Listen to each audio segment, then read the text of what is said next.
The lawyer's voice was calm, almost detached, as he read the final lines of my grandmother's will. To Daniel Chandler, I leave the condominium at Green Lake, Seattle, including all associated rights and financial accounts. To Sophie Chandler, he paused briefly, his eyes shifting toward me, I leave the family farmhouse and adjoining wetlands near Klamath Marsh, Oregon. The words seemed to hang in the air longer than they should have. Daniel smiled, smug and satisfied, already pulling out his phone as if to text someone the news. His wife leaned over and whispered something that made him chuckle under his breath. I heard it anyway, a swamp shack perfect for her. Eric, my husband, didn't even try to hide his disappointment. That's it? A rundown farmhouse? Sophie, we don't need some rotting shack in the middle of nowhere. We need real assets, something we can sell. He rubbed his forehead, muttering, Unbelievable. The lawyer cleared his throat. There is also a sealed envelope specifically addressed to you, Miss Chandler, at the request of your grandmother. He slid it across the polished table toward me. My name, written in her familiar looping script, stopped me cold. I hadn't seen her handwriting since the last birthday card she sent me, 2 years before she passed. The meeting ended quickly. Daniel was already on his phone arranging renovations for his new condo. Eric stormed out muttering about mortgage payments, and I stood there, holding a deed to a place I barely remembered and a letter that felt heavier than paper should. Back home, Eric didn't even wait before starting in again. We should sell it immediately, Sophie. We could pay off the visa, maybe put a down payment on a real place. Why keep a dump like that? It's useless. I didn't answer him. I was already sitting at the kitchen table, fingers trembling as I broke the wax seal on my grandmother's letter. Her words were written in the same steady hand I remembered. My dear Sophie, the house is waiting for you. It is not worthless, no matter what others say. It holds something only you can understand. Go there alone. Stay one night, listen, and you will know why I left it to you. My throat tightened, tears stinging unexpectedly. For the first time in years, someone had asked me to listen, not to them, but to myself. That night, while Eric ranted about bills and practical decisions, I quietly packed a bag. In the morning, I called work, requested a week off, and loaded my car. I didn't know what I would find in Klamath Marsh, but I knew one thing for certain. I had to go. The city faded behind me faster than I expected. One moment, Portland's skyline glimmered in my rearview mirror, steel and glass reflecting the pale morning sun. And the next, it was gone, replaced by open highway and a sky that seemed impossibly wide. I hadn't driven this far south in years, maybe ever, but the road felt oddly familiar, like an old song I couldn't place. Traffic thinned the farther I went. Towering pines lined both sides of the road, their branches interlocking overhead like green cathedral arches. The air changed too, lighter, cooler, carrying the sharp scent of cedar and something sweeter I couldn't quite name. My grandmother's letter sat in the passenger seat, folded and refolded so many times it had begun to fray at the edges. Every mile, I caught myself glancing at it, as if it might answer all the questions piling up in my head. By midday, the landscape shifted again. The ground turned softer, wetter, patches of shallow water gleaming like mirrors among tall reeds.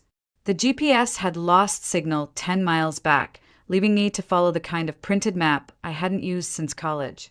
My tires crunched gravel as I turned onto the narrow road leading into Klamath Marsh. The quiet here was different, thicker somehow. No constant hum of traffic, no planes overhead, just wind skimming the surface of the marsh and the occasional cry of a loon in the distance. It made my chest feel both tight and strangely free, like I was stepping out of one life and into another. When I finally saw the house, I stopped the car without meaning to. From the outside, it looked every bit the swamp shack Daniel had mocked. Peeling paint, sagging porch, shutters barely hanging on. And yet it didn't feel abandoned. Something about it stood tall, as if it had been waiting, just like Grandma said. You must be Sophie. The voice startled me. I turned to see a small, wiry woman leaning on the fence line, her sharp gray eyes fixed on me. Name's Marjorie Hayes. Your grandma and I were neighbors for 40 years. I managed a polite smile. You knew her well. Better than most, she said, her expression softening. She always said the house would find its way back to you. Guess she was right. I looked back at the house, trying to ignore the shiver running up my spine. She said it was waiting. Marjorie nodded slowly. It does that, you know, for the right people. She smiled again, but there was something knowing in it, like she was watching me step into a story I didn't understand yet. I tightened my grip on my bag and headed toward the porch. The steps groaned under my weight, but didn't give way. The key slid into the lock like it had been used yesterday, and when the door swung open, the scent of apples and honey hit me so hard I froze. This place wasn't empty. It was alive, and it had been expecting me. I hesitated on the threshold, gripping the doorframe as though it might push me back. The scent of apples and honey lingered in the air, warm and welcoming, impossible for a house that had supposedly sat empty for years.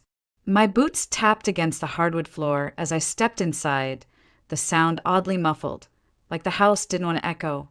The living room looked nothing like I expected. There was no dust, no cobwebs, no sign of neglect. A knitted throw lay folded neatly on the sofa. The coffee table was bare except for a small ceramic bowl holding 3 perfectly polished red apples.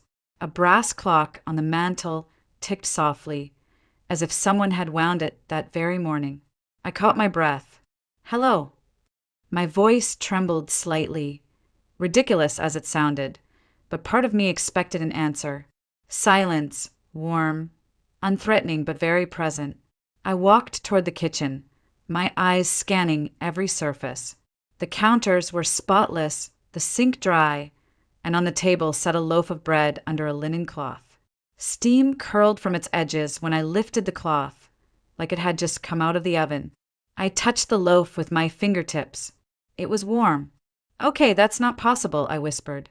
Behind me, the old screen door creaked softly as if pushed by wind, but there was no wind. The windows were closed, the air still. My skin prickled, yet I didn't feel fear. If anything, it felt like stepping into a hug you didn't know you needed. The hallway beyond the kitchen led to 2 bedrooms and a small bathroom. The first bedroom smelled faintly of lavender, with an old iron bed neatly made and a quilt folded at the foot. The second room held a writing desk and an empty wardrobe. A single photograph hung on the wall, my grandmother holding me on her lap when I was maybe 6 years old. I hadn't seen that photo in years.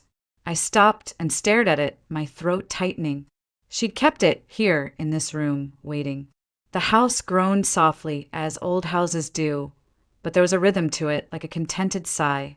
My grandmother's words from the letter came rushing back. Stay one night, listen, and you will know why I left it to you. The sound of the floor, creaking behind me, made me spin around, heart hammering. No one was there. The hallway was empty, still and calm. But my chest wouldn't stop tightening. Grandma. I whispered, barely audible. My own voice sounded too loud. For a long moment, nothing happened. Then a faint draft moved through the hall, brushing my cheek like a soft hand, and I swore I heard a whisper, not words, just the shape of one, as if the house itself had breathed. I stepped back into the living room, my gaze sweeping over the details I had missed before. The photographs on the mantel, the small crystal vase holding a single dried rose, the woven rug in front of the hearth. None of it looked abandoned. None of it looked neglected. It looked loved. And that's when it hit me. This wasn't a house waiting to be sold or gutted or flipped. This was a home, and somehow it had been waiting for me. I set my bag on the sofa and sat down, feeling the strange warmth of the room seep into me. For the first time since leaving Portland, my shoulders loosened, the knot in my stomach easing. Maybe I was imagining things, maybe it was just the emotional weight of Grandma's death. But I couldn't shake the sense that I hadn't walked into an empty building. I had walked into something alive, something that had been expecting me. As I leaned back, my eyes drifted to the ceiling, and that's when I noticed it. A faint line of dust disturbed near the far corner, like a hidden seam. A hatch? An attic entrance? The house seemed to sigh again, as if it knew I'd seen it. The seam in the ceiling kept pulling at my attention. It wasn't obvious, just a faint line of disturbed dust near the far corner of the living room, barely visible unless you were looking for it. I stood on the sofa, stretching to touch it, and felt the edge of a recessed handle. An attic hatch. A step ladder leaned neatly against the back porch wall, almost too conveniently placed. I brought it inside and climbed up, pulling the hatch gently. It opened with a slow groan, a puff of air carrying the faint scent of cedar and something older, paper, maybe in time itself. The attic wasn't what I expected. No piles of broken furniture or moth-eaten clothes. Instead, it was intentional. A single room, small but perfectly arranged, with bookcases lining both walls and a sturdy writing desk under the gable window. Everything was clean, organized, almost reverent, as if someone had tended it even after my grandmother's passing. On the desk sat an envelope with my name written in her careful, slanted handwriting. Sophie. My hands shook as I opened it. If you are here, it means the house has accepted you. It has waited, just as I asked it to. This land and this home have always protected us, but they ask for something in return. Care, honesty, and the willingness to listen.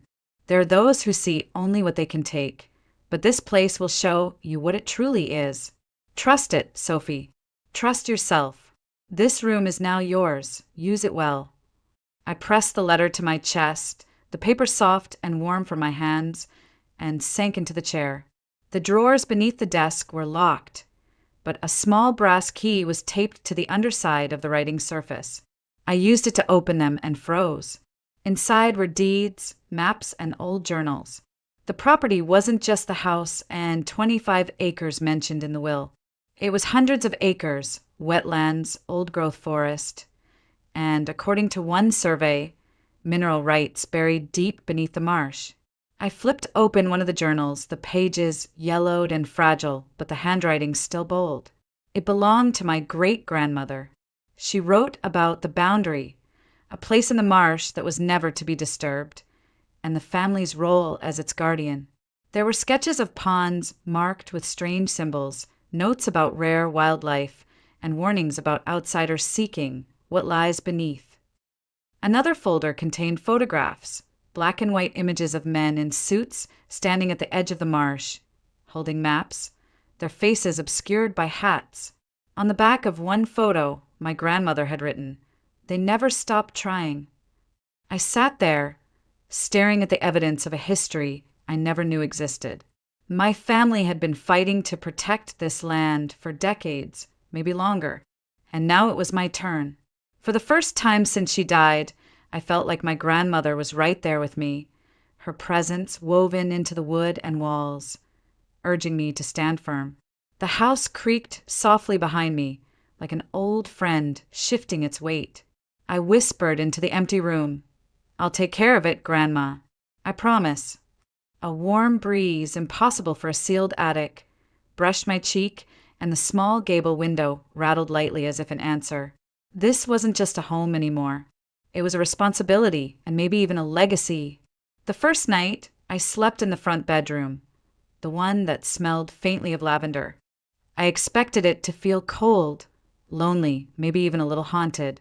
Instead, it felt safe. The sheets were soft, the air warm despite the old windows, and when I woke in the middle of the night, I thought I heard a faint hum, almost like a lullaby coming from the walls themselves. It should have been eerie, but it wasn't. It was comforting, like being watched over. The mornings became their own ritual. I'd wake to the smell of something sweet, apples, sometimes honey, occasionally warm bread like the one from my first day. I checked the kitchen every time, convinced I'd find some old automated timer or a neighbor sneaking in, but there was nothing. The house simply gave. I stopped questioning it after the third morning and just whispered a quiet thank you into the air. By day, I cleaned.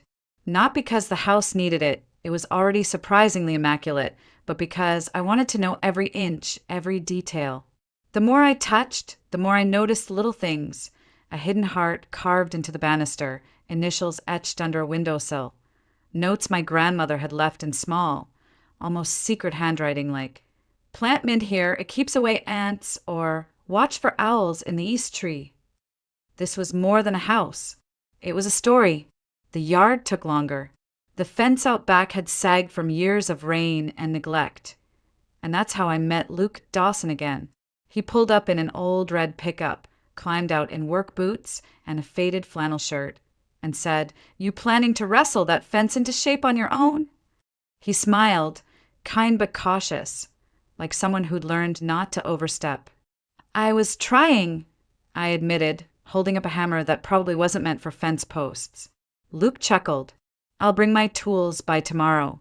No offense, but you're going to need more than good intentions." True to his word, he showed up the next morning with a post driver and enough wire to fix half the property line. We worked in silence for a while before he said, "Your grandma was special. She loved this land more than anyone I've ever known. Used to tell folks the marsh was alive, that it would take care of you if you respected it." I smiled faintly. She might have been right about that. He glanced at me, but didn't pry. Instead, he told me about the local farmer's market, the best way to keep deer from eating young plants, and where to get fresh seedlings for spring. It was easy, natural, like we'd been neighbors for years. Afternoons were quieter. I walked the property, exploring paths my grandmother must have worn into the earth. There were places where the ground felt different, cooler, almost humming underfoot. And I remembered the journals talking about the boundary. I didn't understand it yet, but I could feel something unique in the air, a kind of energy that made me breathe deeper. Nights were for reading.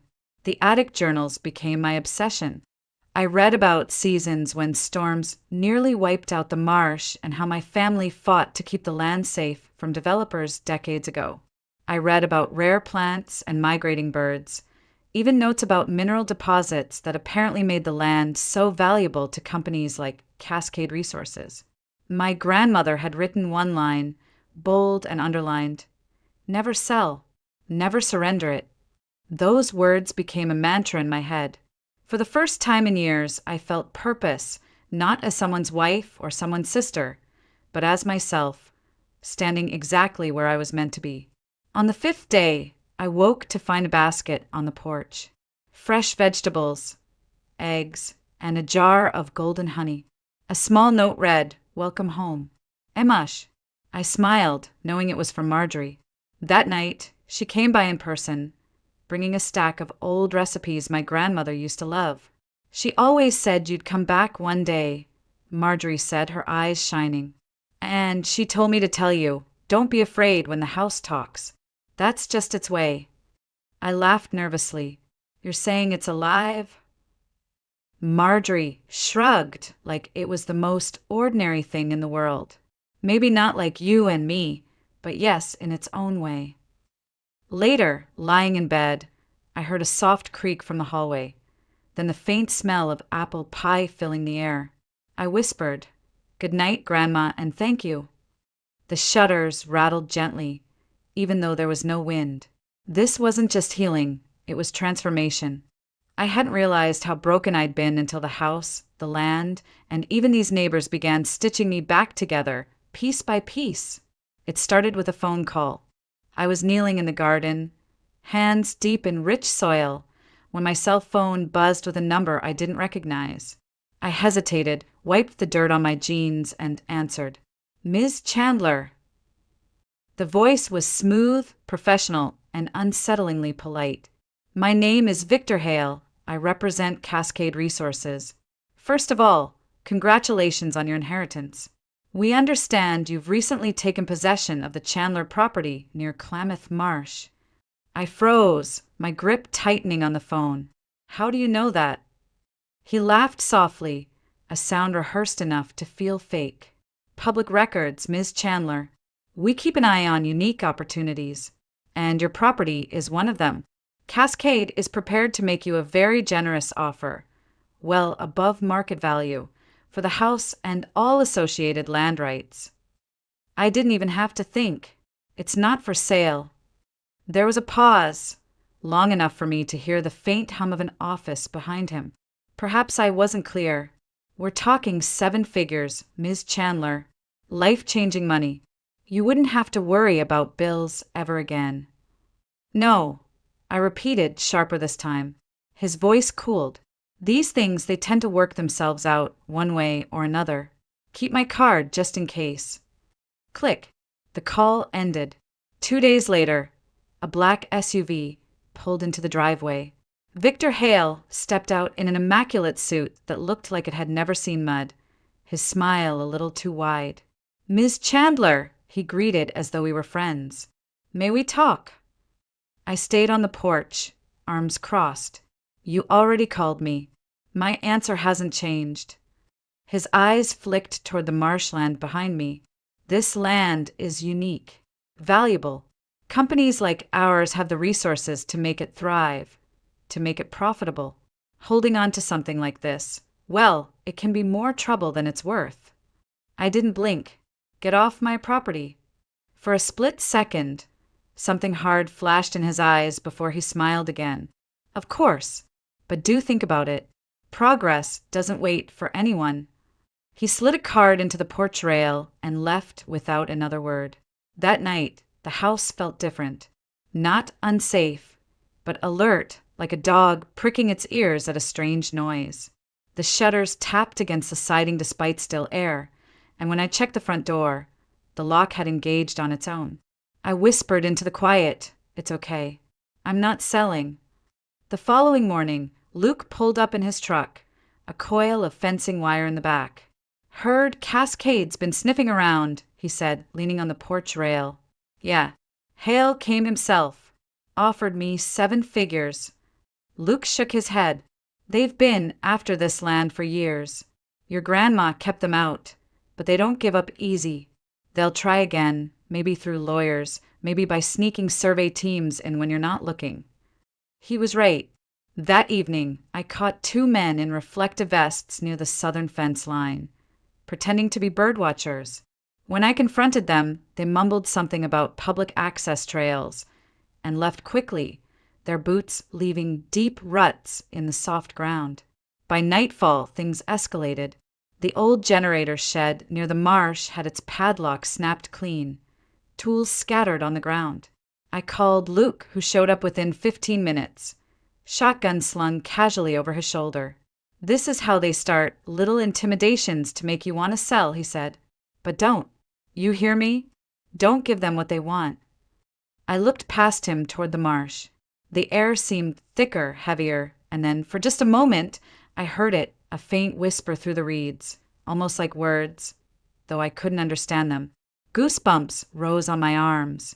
"Did you hear that?" I asked. Luke frowned. "Hear what?" "Never mind," I whispered, but deep down I knew. The house, the land, whatever this place was, it didn't want them here either. That night I barely slept.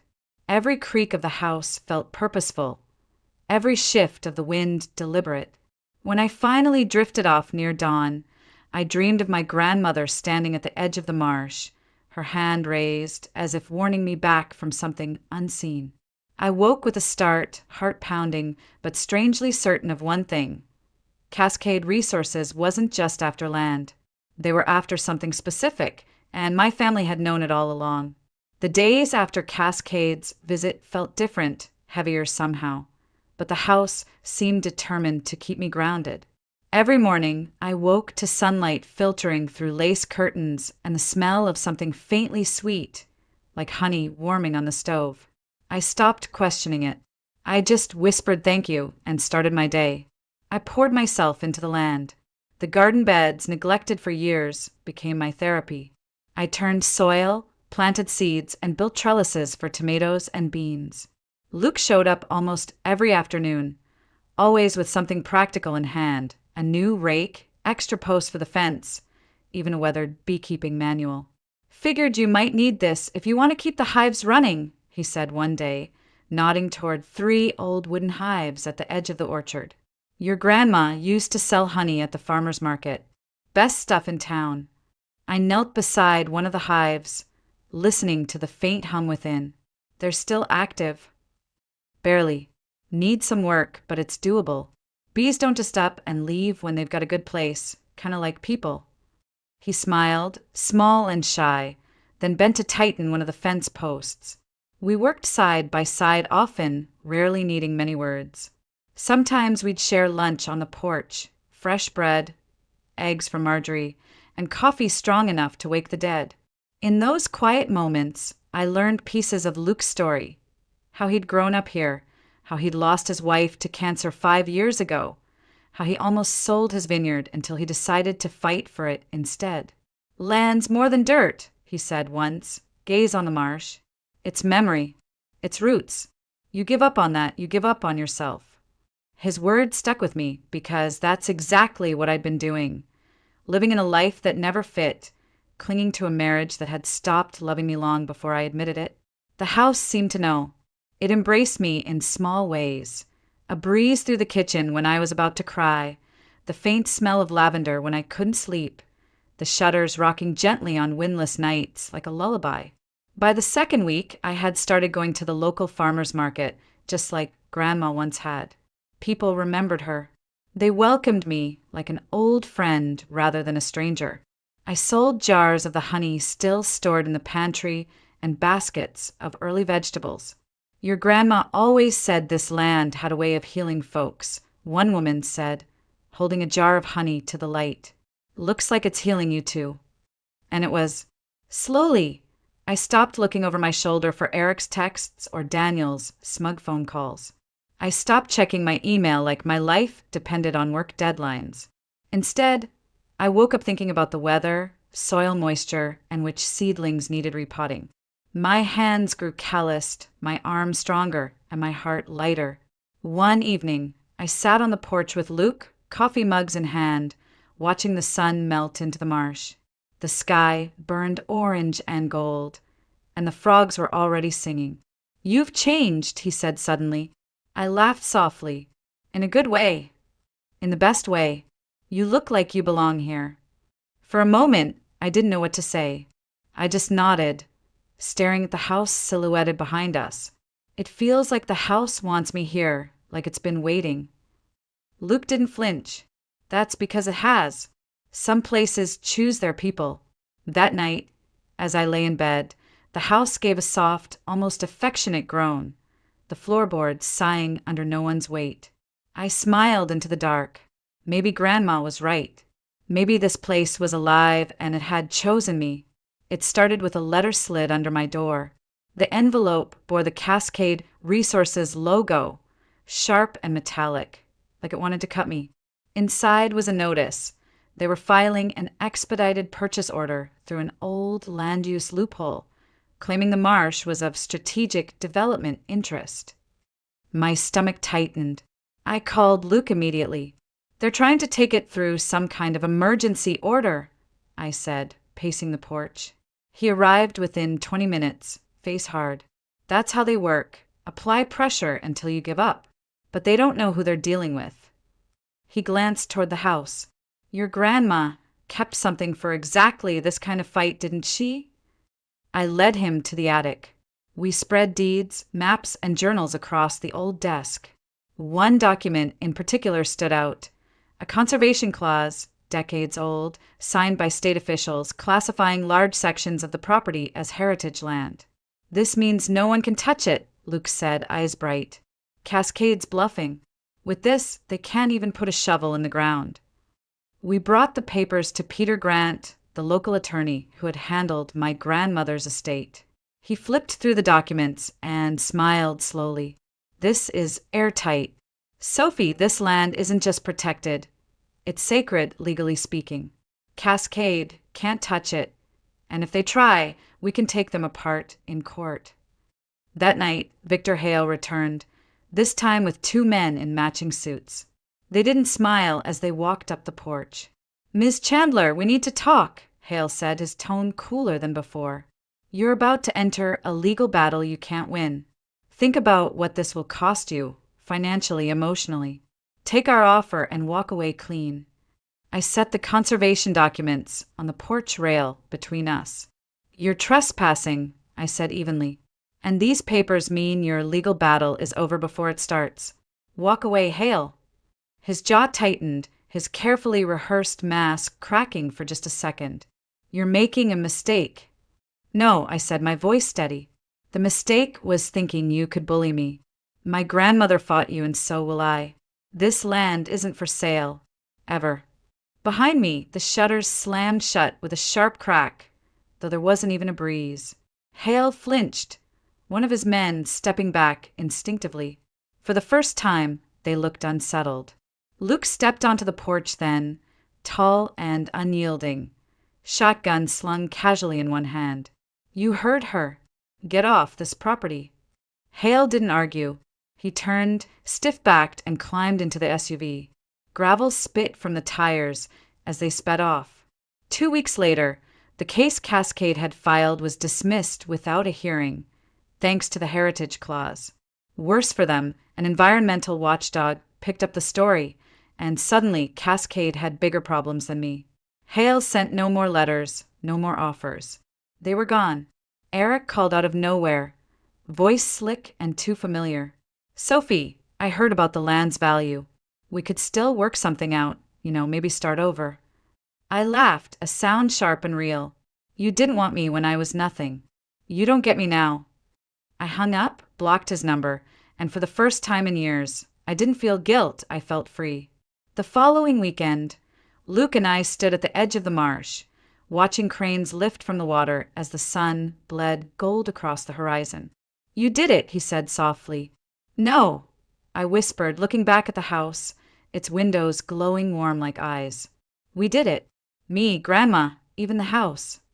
He chuckled, shaking his head. Guess some places really do choose their people. The shutters creaked gently, though there was no wind. And for the first time, I truly believed the house approved. The weeks that followed felt like waking up from a long, heavy sleep. The tension of the past, Eric's criticism, Daniel's mockery, Hale's threats, faded like background noise. In its place came the quiet rhythm of life on the land. I threw myself into the work, not out of obligation, but joy. I planted an herb garden where Grandma once had hers, its rows of lavender and rosemary perfuming the air. I restored the beehives with Luke's help, and by late summer, we had our first jars of golden honey. It tasted warm, floral, and almost electric, like it carried the soul of the marsh itself. The house seemed to respond too. The shutters no longer groaned at night. Instead, they swayed gently when I stepped onto the porch, like a greeting. Sometimes, when I worked late into the evening, the lights would flicker on in rooms I hadn't touched. At first, it startled me. Then one night, I just smiled and whispered, "Thanks, Grandma." The air warmed like the house was nodding. Luke became a steady presence. He never pushed, never asked for more than I could give, but his quiet company was its own kind of healing. Some nights we'd sit on the porch, drinking coffee, listening to crickets and distant frogs, speaking little but understanding much. One evening he said, "Your grandma used to say this place was magic, not the kind with wands and spells, but the kind that changes you if you let it." I looked at the marsh glowing under the moonlight. I think she was right. A month after Cascade's defeat, I drove into town for the farmer's market, my truck bed loaded with honey jars and bundles of herbs. People smiled when they saw me, waved like I'd always belonged here. Marjorie hugged me, saying, "Your grandma would be proud, and I think she'd be happy you're finally home." For the first time in years, I believed it. On a warm afternoon, I stood at the edge of the marsh where Grandma used to stand, the same place I'd dreamed of her warning me that first week. The cranes lifted into the sky, their wings flashing white against the blue, and I whispered, "I'm staying, Grandma. I'm not going anywhere." The wind moved through the reeds, soft and deliberate, like an answer. That night, I wrote in one of the journals from the attic.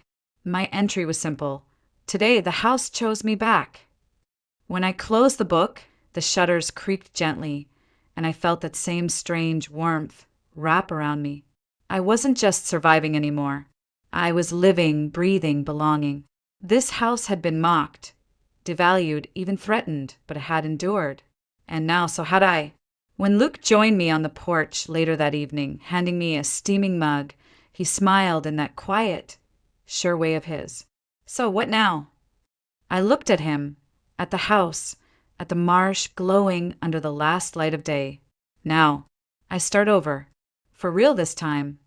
The house gave a soft sigh, as if in agreement, and for the first time since inheriting it, I felt whole.